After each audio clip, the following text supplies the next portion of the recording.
Hello and welcome to this short 15-minute presentation of the seqadmin user for SEQ version 3.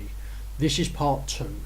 In part 1, if you've seen it, you'll remember that we basically covered the System Manager Administration tab and the SNMP System-Based Configuration tab.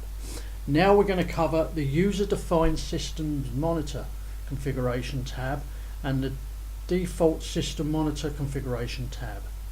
First of all, the User-Defined Monitor tab. These configurations under this tab are for the users to define. In other words, there are no monitors set up until you set them up here. The default system monitors configuration are monitors that will be set up on install. They're default monitors and they're set to certain levels, and you'll be able to update them and change them if you want to. Anyway, back to the user-defined systems monitor configuration. Right, under this tab we will see 3 tabs at the bottom here: System, File System, Partition Monitor, Systems Process Monitor, and Extended Custom Configuration Monitor. First of all, we're looking at the System, File System, Partition Monitor here. So if you want to set up or monitor the disk levels on certain file systems, etc., this is where you would do it. So for instance, if we look down here, we can see under the file system setup here there are 4 lots of 2 groups of file system alarm level, event and mail alarm tabs here, so you can set up 4 at a time as you want, and there you just enter the group and by the particular client within that group. So that's the Linux group, and these are the clients within that group. What it also allows you to do, see this all in group, you can set up a file system, for instance say /, and you've got a number of Linux systems, for instance, you can say all in the group. So you can just set up for the / file system and it will do it right across the group, so it saves you a lot of typing. Right, so basically let's look at what's set up here. Over here we're looking at Microsoft. Now under the Microsoft we can see that the monitors are set up here. File system C, now that would have been put in here, so what you do is you would have just put it in here. Okay. The file system test value is 5, which is quite low really. Here's the alarm level, 95 is normal. That's the default, but on this one it's set up for 5. So what you do is you click on that, and then you just click in here if you're not happy with any of those things, and you can just say right, make it 5, and that would be the 5%. Okay. And then you could say right, I want to be emailed if an alarm does happen, and that's that. And then also what you can do in here, you can set up an event. So if there is an alarm, you can set off a program which will be set up within the /etc/ let's have a look here, etc/ SEQ events directory, and under there's some examples of events that you can fire off, and the whole idea is you can go in there, have a look at those examples, copy one to another example name, edit it and use it yourself for what you want to do. So it's a very powerful utility. Right, getting back to this now, I'm going to get rid of that because we don't really want to set anything up here. I'm just showing you where the points are. Back to whatever, it doesn't really matter. Null, nothing in the events. And then what you do is once you've entered the information in that you want to set up within these boxes, you just go down the bottom here, click on the particular group, click on the particular host you want to do, or if all in the group, and then just add the information and it would appear in here. That's that for the file system setup. Okay, the next box we're going to look at is the Systems Processes Monitor. These are the processes or daemons that can be running on your system that you want to make sure are up or running okay, or that aren't eating up too much of your memory or too much of your resources. So for instance, I'll set one up here and I'm going to set up a process. Let's have a look at the processes down here that are available to me. None of the process I want is not in this little list here, so I am going to put it in here. The process is going to be called SEQVEDD. It doesn't exist, but I'm putting it in here, and we're going to pretend that this is a process that's going to be running. And normally this process is going to use kilobytes of memory normal when it's running. So what will happen is if it uses up more memory than that, it will let me know, it will alarm, and I'll get an email out saying, right, the memory level has been exceeded, please look at this particular process. Okay, the next thing we're looking at here is the mail alarm. Now I want it to mail me, so I'm going to click that to 1, and the priority level I'm going to set up is it an important process, and if it is, I could set it up to priority 1, if not priority 2 or priority 3 if it's less. And if I just don't want to prioritise it at all, I can just give it a 0. That means no priority at all. But I'm going to give it a priority 1, top level. Okay. Next thing I want to do is, do I want to set up an event to fire off if there is a problem with the process? Now I could set up an event, but I'm not going to. I'm just going to leave that as null. Okay.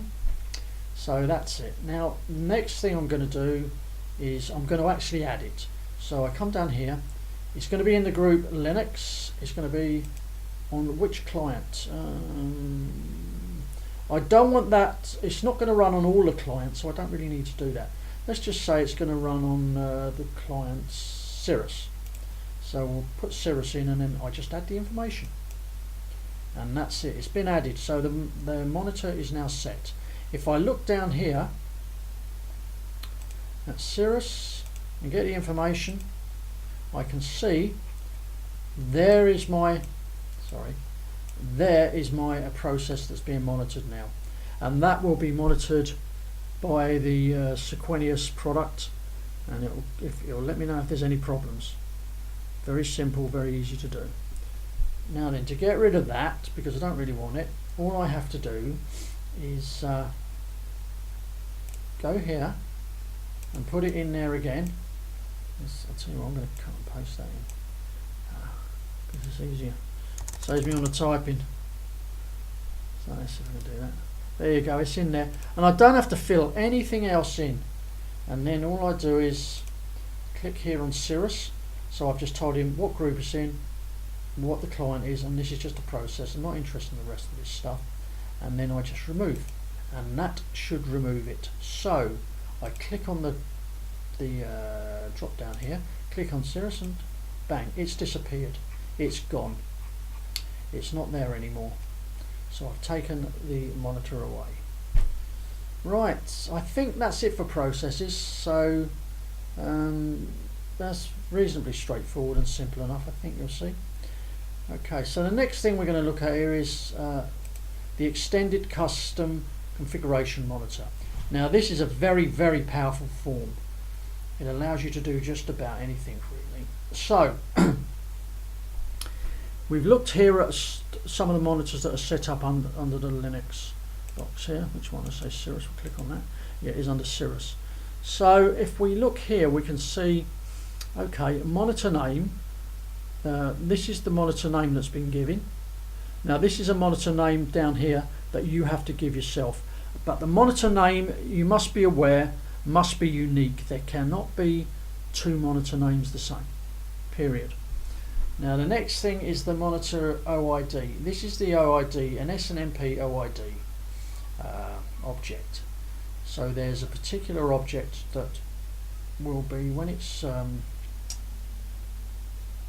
when you do an SNMP walk or an SNMP get, it will bring back a particular value and for this object, and it will vary depending on what's going on.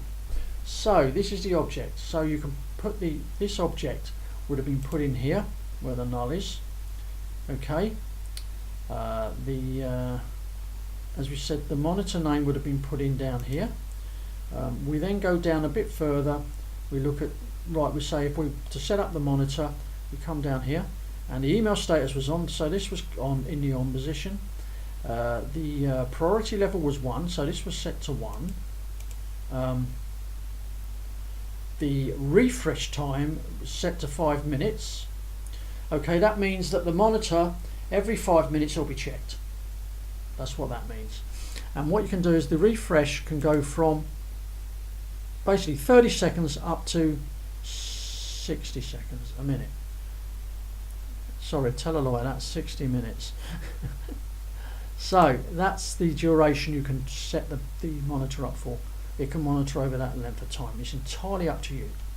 The next box is the event, that if there is a alarm set off, it will fire off an event for you if you want to set up an event. So that's entirely up to you. Now then, and if we look down here, across here, is there an event? Yeah, monitor event. And this is the event that would be fired off if there is a problem, if the it goes over the level that's set. That's what I've been set up. Okay. Now the next thing here we see system message. This is the message that would have been put in here, in there. Okay. So that when the alarms, it will be emailed to you that there's a problem, and that's the message you'll see. Okay. That is also the message that will go into the alerts section. And it will also turn red if there is a problem in the alert section. So that's that. Next thing, we're looking here, right, we've got here threshold limit level, right. So you have a drop down here and you can choose one of the following here. Is it going to be greater than, not equal to, greater than or equal to, or less than or equal to the value you put in here. And let's see, what value have we got? The value we've put in here, as you can see here, test value, greater than or equal to 1400. So if this particular OID, the returning value that comes back, is greater than or equal to 1400, it will alarm. And this event will execute. This error message will be sent out, so you'll know what's going on. Right, next, that's the threshold level. What you can also do is not just setting it up for one threshold level, you've got the alternative, so you can use either, or you've got an alternative threshold limit level. So you can have a high level and a low level. So you put in here, right, it can't go below, say, 1000, and the upper level cannot go above 1500. That's what it will check for. It'll ignore this.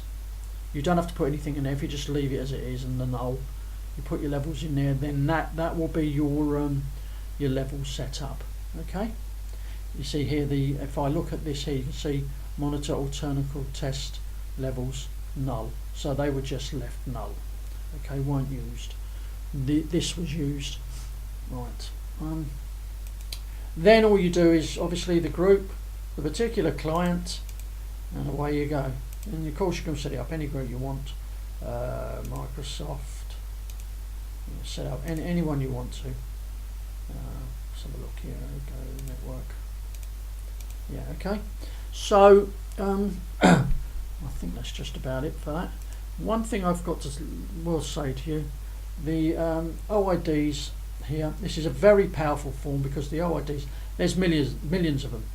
SNMP is a very, very powerful utility. It's world renowned, it's used throughout the world, and it is an industry standard. Very, very reliable. And it just about allows you to monitor and check anything you'd like to. This is it. So, I think we're done here with the extended customs configuration monitor. The next thing we're going to go on to is, we're now looking at the default systems monitor configuration. Now these are the defaults that are set up automatically on install. Okay, The last configurations, nothing was set up, so they would have all been emptied, and you have to set them up yourself for your individual needs. These are defaults. So for instance, on the first tab here, we can see the system and device monitor. We can see that it's set up for a priority 1, the mail is off, and there's nothing on the event here. But if we're looking at, say, a Microsoft machine, what happens on the Microsoft machine? It was defaulted to, this was the name of the machine. The priority level was set to 1. The monitor status is letting us know it's up. The refresh rate is 120 seconds. So every 120 seconds, make sure that this device is up. Email status is on, so you'll get an email status if it's not up. You will also get an alert in the alert section saying that it's not up, it's down, and it will be red. So you need to do something about it. There's no event set up for it, so there was no program going to be fired if it does go down. But that's up to you. You can set something up yourself. Okay. Now, if you wanted to update that and change that, you can very simply do that. And for instance, supposing you want to make a different priority level, you could set it to 2. If I set that for 2, and I say, for instance, I didn't want it to mail me, I'll turn that instead of on, I'll leave it off. Okay, I don't want an event on it. And this is in the, let's have a look here. This is in the Microsoft group, and it is this machine. Let's update the information, so we're going to see a priority 2. Click on that, then Microsoft, check that it's changed it, and there you go, 2. And the email status is now off. What I'm going to do is put that back. So it's a priority 1 default, and we're going to put the email status on. That's all I need to change. Click down here on the node, update that, and now you'll see back to priority 1 and the email status is on. That's it, and that goes for all your systems, so just update it. It's very simply like that. The next tab we're going to look at excuse me, is the systems load memory and swap monitor. So this again is a default, and these are the defaults that are set up for the individual systems. So if we look at Linux, and we look at Cirrus for instance, and there it is. The load, the 1 minute load is set up for 10. If it goes above 10, there'll be an alarm. The 5 minute load is set up for 15. The 15 minute load is set up for 20. So if it goes over any of these levels, it will alarm. Okay, it's got the load email is on. It's been, so we will get an email out if it does alarm. And the load, there's no event set up. It's null. You can't set any events up on this particular form because there really is no need for it. It just needs to let you know there's a problem. Okay. Now we're looking down to the memory and swap here. We can look at the minimum memory in gigabytes, the minimum swap in gigabytes the system is using up. Okay, so if we look down here, it's set to 2 gigabytes, and it's set to, the swap is set to 4 gigabytes. So if it goes below either of these levels, it means it's using up a lot of memory and that, and you need to know about it. So it will alarm and it will send you out, and let's have a look, emails on, and it will send you out an email because the email was set up to be on for this particular monitor. And there you go. And so, and the refresh is every 5 minutes, so it'll check every 5 minutes if there is a problem. Okay, now the refresh is for both of these memory swap and load settings. Okay, straightforward. If you want to change any of that, you only have to change one of them if you want to, or you can change all of them. It's up to you. If you wanted to, for instance, load email off, you just that and just click on the Cirrus. I like that. Just update, and then it would do it for you, and it would change for you. I'm not going to do that now because there's no point. So that's the update for the system load, memory and swap monitor. The system and device interface monitors is exactly what it says. They are set up automatically when any client is put on the system. If it has a interface, this is the defaults for them.